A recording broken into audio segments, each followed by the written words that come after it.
En el corazón de Europa, en una llanura de Bélgica, se libró una batalla que resonaría a lo largo de los siglos. Después de décadas de campañas militares y conquistas audaces, Napoleón Bonaparte, el genio militar que había dominado Europa, se encontró enfrentado por última vez a una coalición de naciones decididas a poner fin a su ambición expansionista. Esta es la historia de la batalla de Waterloo, el enfrentamiento que selló el destino del emperador y cambió el rumbo de la historia europea para siempre. Anteriormente, te contamos desde sus primeras victorias en el asedio de Tolón, donde Napoleón emergió como un líder militar excepcional, y te contamos hasta su gloriosa victoria en Austerlitz, donde el sol brilló sobre su imperio. Cada una de estas batallas han sido un escalón hacia la grandeza y la tragedia. En este episodio final de nuestra serie, exploraremos los antecedentes, los preparativos y los momentos cruciales de la batalla de Waterloo. Desde la estrategia maestra de Napoleón hasta la valentía de sus oponentes, esta batalla encapsula la complejidad y la intensidad de la guerra napoleónica. Y antes de comenzar, te pido que si te agrada este tipo de contenido, te suscribas al canal, dejes tu me gusta y un comentario que me ayuda demasiado con el algoritmo de YouTube. Sígueme en redes para más contenido de historia, para no perderte todo tipo de contenido que tenga que ver con la historia. Comenzamos. Después de sus triunfos en Austerlitz y en el asedio de Tolón, Napoleón había alcanzado un estatus legendario como estratega militar. Sin embargo, su ambición expansiva y sus conflictos con las potencias europeas lo llevaron a enfrentarse en Waterloo contra una coalición liderada por el duque Wellington y el mariscal de campo Blücher. Este enfrentamiento decisivo no solo puso fin al dominio de Napoleón en Europa, sino que también marcó el comienzo de una nueva era para el continente. Para comprender plenamente la magnitud de la batalla de Waterloo, debemos remontarnos a los tumultuosos acontecimientos que sacudieron Europa a principios del siglo XIX. Napoleón Bonaparte, el visionario líder militar y político que había transformado la faz del continente, se encontraba en la cúspide de su poder. 3 años de campañas militares victoriosas, Napoleón había extendido el dominio francés sobre vastas regiones, desde España hasta Rusia.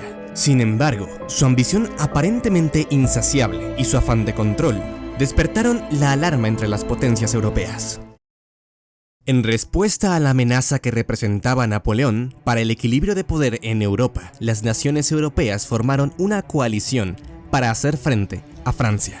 Esta coalición, encabezada por potencias como Gran Bretaña, Austria, Prusia y Rusia, estaba decidida a poner fin al dominio de Napoleón y así restaurar el equilibrio de poder en el continente. Después de su derrota en la campaña de Rusia y la subsiguiente invasión de Francia, Napoleón se vio obligado a abdicar en 1814. Fue desterrado a la isla de Elba, donde parecía que su reinado había llegado a su fin.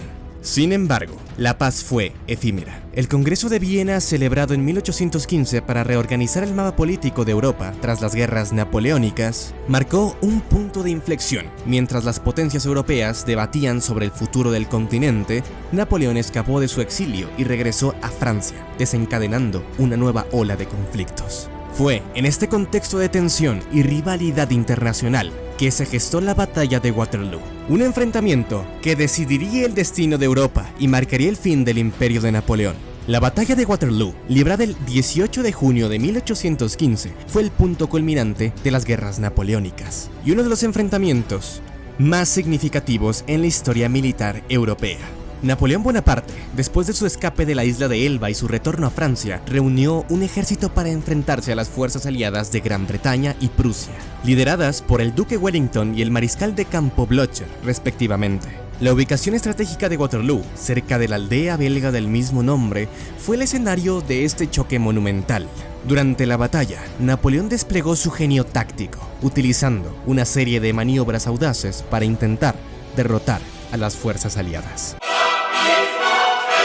El campo de Waterloo se convirtió en un escenario épico de estrategia y valentía, donde las líneas de infantería se enfrentaban en una lucha despiadada, mientras la artillería tronaba y la caballería galopaba hacia el combate. La batalla fue un choque brutal y sangriento que dejó un saldo de miles de muertos y heridos de ambos bandos, marcando así uno de los días más oscuros en la historia europea.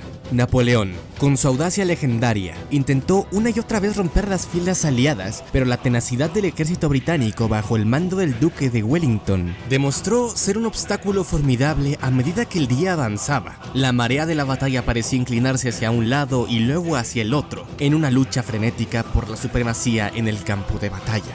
Finalmente, con la llegada de los refuerzos prusianos, la balanza se inclinó definitivamente a favor de los aliados. Napoleón, viendo la situación desesperada, ordenó la retirada, marcando así el final de su ambición de dominar Europa. La batalla de Waterloo no solo fue un enfrentamiento militar, sino también un punto de inflexión en la historia europea, que puso fin a una era de conflictos y dio inicio a un periodo de relativa estabilidad bajo el sistema de la Restauración. En los campos de Waterloo, el destino de naciones enteras fue sellado y el nombre de este pequeño pueblo belga quedó grabado en la memoria colectiva como un símbolo de resistencia y determinación contra la tiranía. Aunque la batalla ha quedado en el pasado, su legado perdura como un recordatorio de los sacrificios y la valentía de aquellos que lucharon en ella, y como un recordatorio de la imprescindible naturaleza de la guerra y la política en el escenario mundial. Después de la batalla de Waterloo, Europa se sumió en un periodo de reconstrucción y reorganización. Con la derrota de Napoleón, las potencias aliadas se reunieron en el Congreso de Viena para redefinir las fronteras y establecer un nuevo equilibrio de poder en el continente. Este proceso, conocido como la Restauración, buscaba restaurar las monarquías y las estructuras políticas que habían sido desafiadas por las guerras napoleónicas. Napoleón fue desterrado nuevamente, esta vez a la remota isla de Santa Helena, en el Atlántico Sur, donde pasó sus últimos años en cautiverio. Mientras tanto, en Europa se establecieron nuevas alianzas y se implementaron medidas para prevenir futuros conflictos. Sin embargo, el legado de Napoleón y las secuelas de las guerras napoleónicas continuarían influenciando a la política y a la sociedad europea durante décadas. La batalla de Waterloo marcó el final de una era tumultuosa en la historia europea, pero también presentó el comienzo de una nueva era de cooperación. Aunque la paz fue frágil y las tensiones persistieron, el conflicto a gran escala que había consumido Europa durante tantos años finalmente llegó a su fin. En la última instancia, la batalla de Waterloo y sus consecuencias sirven como un recordatorio de los peligros del poder desmedido y la ambición desenfrenada, así como la capacidad de resistencia y determinación del espíritu humano. En los campos de Waterloo se libró una batalla que cambió el curso de la historia, pero también se forjó un legado de valentía y sacrificio que perdura hasta nuestros días. Si el video te agradó, te pido que te suscribas al canal, dejes un comentario opinando respecto al tema o de información que se me haya pasado a contar aquí y me dejes tu like. Sígueme en mis otras redes para más historia. Y sin nada más que agregar, esto